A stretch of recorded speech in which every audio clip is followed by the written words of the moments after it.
You and everyone and their mother and Paris Hilton are all talking about WatchDuty on TikTok, right? And Instagram. And so taking from Silicon Valley, that's what we call product market fit, right? Product-led growth and product market fit. We delivered an incredible product and still deliver incredible product every day that people are constantly talking about. And so there's a couple things at play here that really hit home. And when you're hitting someone's mammalian brain of like, this is life and safety, it becomes very relevant and top of mind for you, right? And I think there's a confluence of events here that are allowing us to do what we're doing.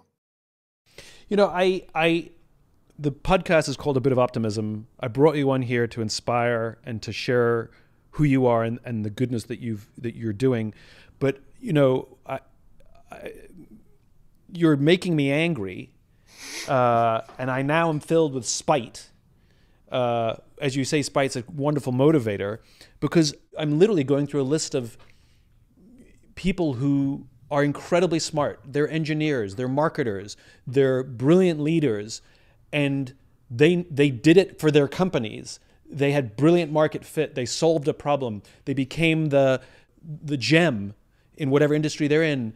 They made their money, and they're not doing what you're doing. And I'm angry. I'm so spiteful right now that very talented people, and you said it right, which is well-intentioned people go into not-for-profit. They're full of why and they lack how, right?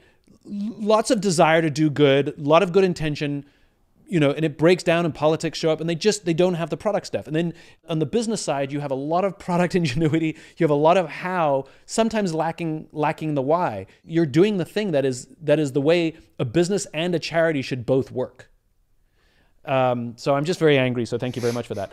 You're welcome. Do you think you would have done this if the fires didn't come close to your own home? If you didn't have that existential crisis, do you think you'd be on this path? I doubt it. I mean, how would I know, right? Here's the irony. The irony is I moved to the woods and I built a nonprofit.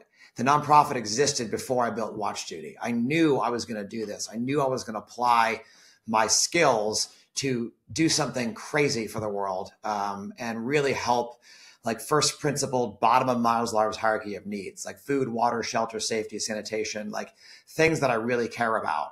So I knew something was going to happen, didn't know what it was going to be, and I just met the moment. Talked to a friend who lost his house in the fires. I mean, it's all gone. There's the initial shock, and then there's a little bit of denial, and I think the bigger shock is still to come. But he lives in the Palisades. He lived in the Palisades, and he was saying that he's worked really hard to accumulate a lot, which is how he could afford a house in the Palisades, and losing it all, as traumatic as it has been, it makes him realize that he has to change his life. And he realizes he now needs to say yes to being on the committees, and he needs to say yes to being on the boards, and he needs to take his incredible talent that helped him achieve what he's achieved and redirect it. And I think that's wonderful. The thing that upsets me is, why does it take trauma and loss for us to want to devote our lives to service? If you go back to World War II, for example, right? There were more cases of young men who killed themselves because they didn't get drafted than those who did. You know, what happened to our society after the greatest generation? We went from greatest to boomer X, Y, Z, and alpha. There's not even a description of our generations anymore. Yeah, I mean, I notice it too, obviously, and this country has definitely lost solidarity with our neighbors. I think that consumerism is a big part of it. We started to understand marketing and psychology really well after the Second World War, and started to sell consumerism and really use the things that we learned during war to, unfortunately, sell goods and services, really. And then, of course, bedroom community neighborhoods, moving out of city centers. And I think that was kind of painful. And then I think the death nail for it really is how the internet has become a dirty place at times. I think it's just like, I'm skipping ahead many generations here, but I think it was all just inevitability. And then it becomes so easy to reach people through their phones and have them doom scrolling, and then have them be angry, and then respond to people and fight on the internet. And it's just divisive. So I wish I knew. I've seen it too. And I wish I had a better answer. I think we all wish we had an answer, right? What do you think? It's an interesting insight how we took the skills we learned from war. We took these skills that we had to learn, like fast manufacturing, which wasn't a thing until the war, and the brilliance of the assembly lines that we could churn out tanks and boats and planes like nobody's business. You're right. We learned these skills in war and then we applied them after that. At the end of the war, they all looked at Joseph Goebbels, this brilliant propagandist for the Nazis. They were so impressed by his ability for propaganda and to move populations to do things that, they wanted, that the regime wanted. Edward Bernays saw what Joseph Goebbels did and was so impressed, and he takes this thing that was called propaganda and he saw an opportunity, couldn't call it propaganda. He renamed propaganda, public relations. But I guess the question that I grapple with, and this is part of, even the work that I do, is what happened to the ethical the underpinning? We see, a drug company that has a patent for an essential drug raise the price of that drug, 1,000%, 1,500%, because it helps them surpass their financial goals. Disgusting.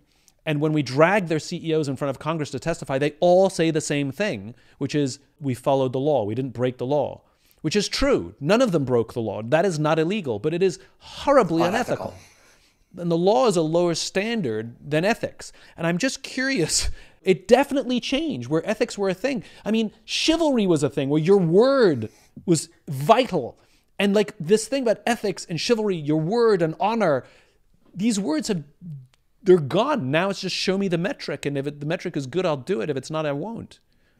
Yeah, I think everyone is waiting for the hammer to drop, right? On WatchDuty being a nonprofit. I get that question all the time. And I just look at them, I'm like, that's just so boring.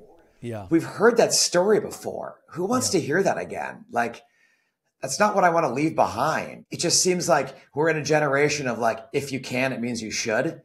And I don't like it. Again, to your point, my word matters to me, and I don't know why it's gone. Again, I'm hoping we can find more examples of work like this, and I leave a legacy behind of other people who want to do this, and I give a roadmap and ways to do this easier, because man, the amount of people who want me to, either convert or take their money, or why aren't you a B Corp? You can still do this. And I'm like, this is not what's interesting to me. And they can't understand what is wrong with me. Did I have some sort of dramatization that I can't get over it? And I don't need the money because I'm so filthy rich. That's just not the case.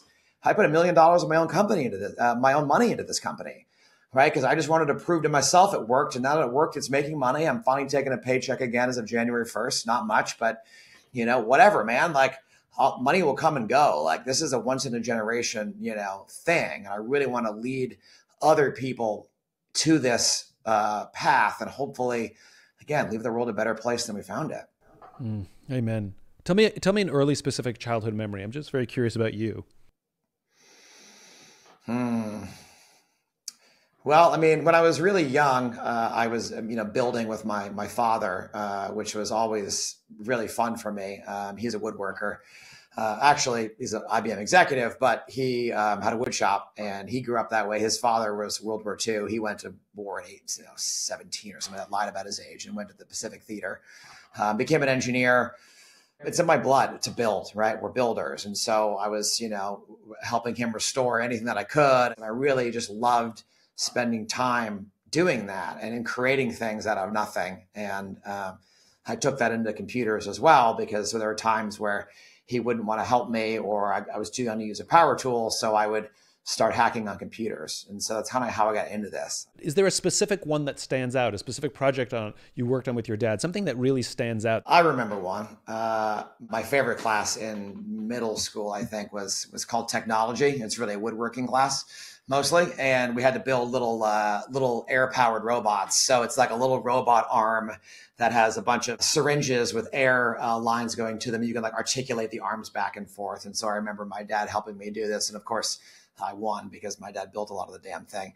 But it was super fun to get to make wood and things move, because wood doesn't really move. If it does, it's breaking usually. So it was fun to kind of build little toys and robotics and things like that, and win the science fairs and whatever. I just feel like it's cheating. But anyway, whatever. I learned how to make really cool stuff with my father. What do you think it is about that memory of all the fun things and all the things you built with your dad? What do you think it is about that one that stands out that you want to talk about it right now? Man, I don't think these questions were coming. I don't know how to answer that one. I But think you it thought I was was going to fun. ask you the same questions as all the other TV shows. No, I No, did no, no. not. Thank God.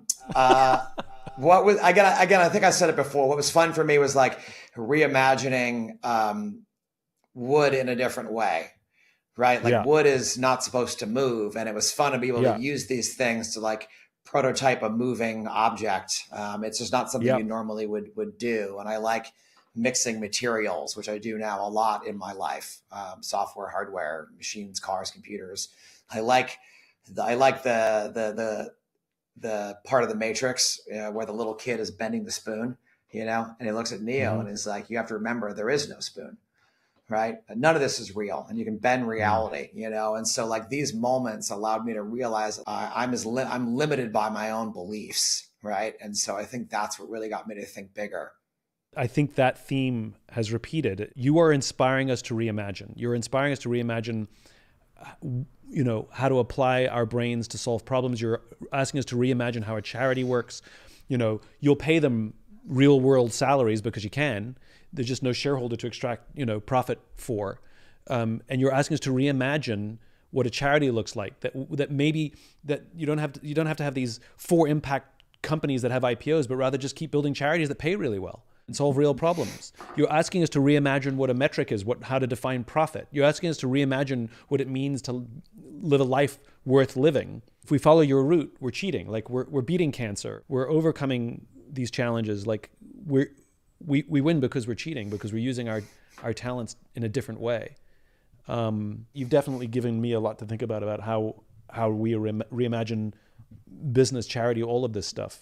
Yeah, I really like this idea of like human potential. There's like something so incredible about like when you give people the conduit to do something, right, that they're kind of already doing, like you can really harness that to be extraordinarily, like dangerously kinetic. And that's what we've done with all this potential energy from all these people. And speaking of World War II, a story that I've been obsessed with since I was a kid is how we broke the Enigma. We weren't able to crack the German cryptographic machine, which was called the Enigma, for quite some time. And so the way that we got it was actually, again, same thing, idle human potential. And so we put out crossword puzzles in all the Allied newspapers. And